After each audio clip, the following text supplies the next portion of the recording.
Now, Ronald, come over here with me. Will you stand at the table facing me? That's right. Oh, thank you. Now, how old are you? 13 and 4 months. You were then 12 and 10 months old when you left Osborne, is that right? Yes, sir. Now, I'd like you to cast your mind back to December the 17th of last year. I want you to tell me in your own words exactly what happened to you on that day. All right.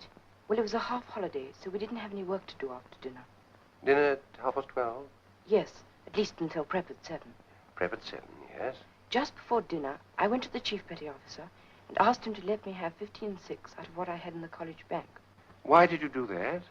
I wanted to buy an air pistol. Which cost 15 6. Yes, sir. And how much money did you have in the college bank at the time? £2, 3 shillings. So you see, sir, what possible incentive could there be to make him steal 5 shillings? I must ask you to be good enough not to interrupt me, sir. Now, Ronnie, after you'd withdrawn the 15 6, what did you do? I had dinner. Then what?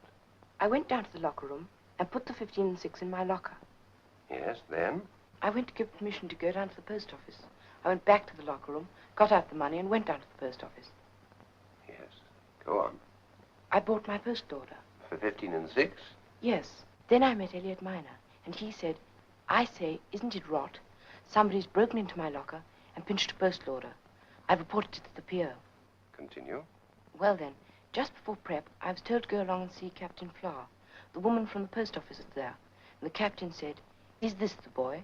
And she said, it might be. I can't be sure. They all look so much alike. You see, she couldn't identify him. Go on, Ronnie.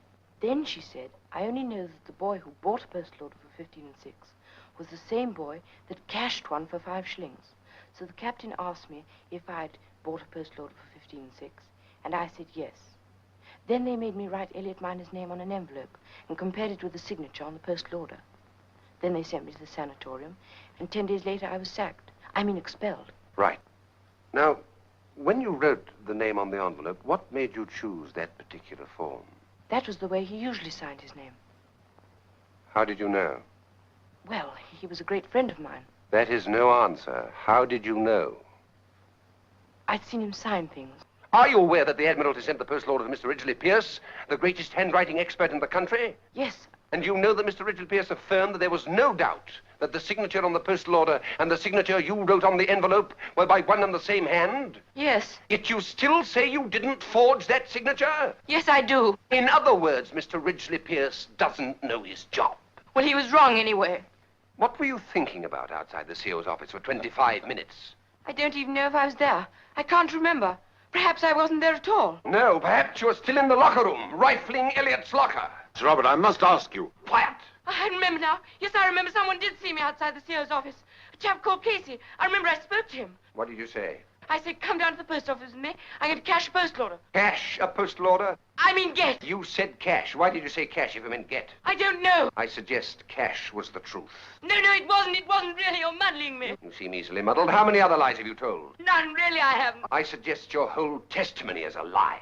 No, it's the truth. I suggest there is barely one single word of truth in anything you've said, either to me or to the judge advocate or to the captain. I suggest that you broke into Elliot's locker, that you stole the postal order for 5 shillings belonging to Elliot, and that you cashed it by forging Elliot's name. No, it isn't true. Furthermore, I suggest that by continuing to deny your guilt, you're causing great hardship to your own family and considerable annoyance to high and important persons in this country. That's a disgraceful thing I to say. suggest that the time has at last come for you to undo some of the misery you've caused by confessing to us all now that you are a forger, a liar, and a thief. I'm not. I didn't do it. I didn't. This is outrageous. I didn't do it.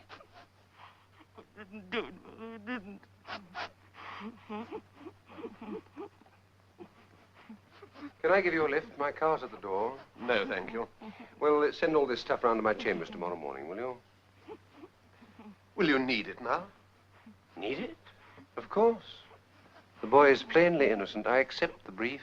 Good night.